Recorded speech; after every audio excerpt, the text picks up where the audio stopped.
tervist, sinu maja. Jah, minu asi, mis hakkas pihta kuuri mõttest ja tegelikult nüüd ma nimetan seda töökojaks, sest et see saab nii kapitaalne juba. Aha. Ja mõtlesid, et siis teeks midagi siukest tahedat looduslikku ja savist ja.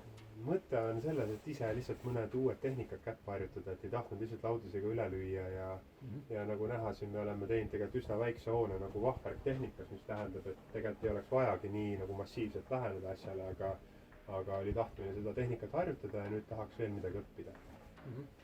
Et siis on meil plaanis siin suvel millalgi teha saviga ja punutisega seinu ja valgusavasid ja sellist ägedat lahendust ja lõpuks saab sellest siis suur töökoda.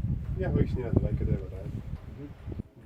Savitehnika sobib siia väga hästi, sulandub nagu keskkond, et ei ole väga selline välja rebitud või sisse toodud. Ja mõte oli tegelikult see ka, et hästi kahju oleks olnud seda vahvart tehnikas konstruktsiooni nagu ära katta millegi, lihtsalt peale panna midagi.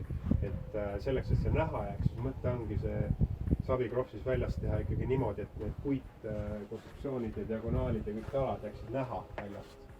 Et hukspunutis ongi siis nende output'i täiteks ja savi ka. Et mõte on jah, et see konstruktsioon ise jääks näha. Kust me savi saame siis? See on hea küsimus, ma vaataks sinu otsa, et ilmselt tuleb kuskilt põhja siis üks kott tellida. Et siin koha peal vist kaevama ei hakka. Et toome sisse savi ja liiva ja vaatame, mis vahekorras me midagi segame ja mis siin armeerib ja et kuidas me saame tegelikult võimalikult õhukese, aga samas tugeva konstruktsiooni teha, eks ju. Et me nagu väga palju tonne juurde ei taha see lisada, aga oksi saab siis samast metsast või ütleme, võsa on siin küllalt igal pool. No aga siis ootame põnevusega suve ja vaatame, mis saab.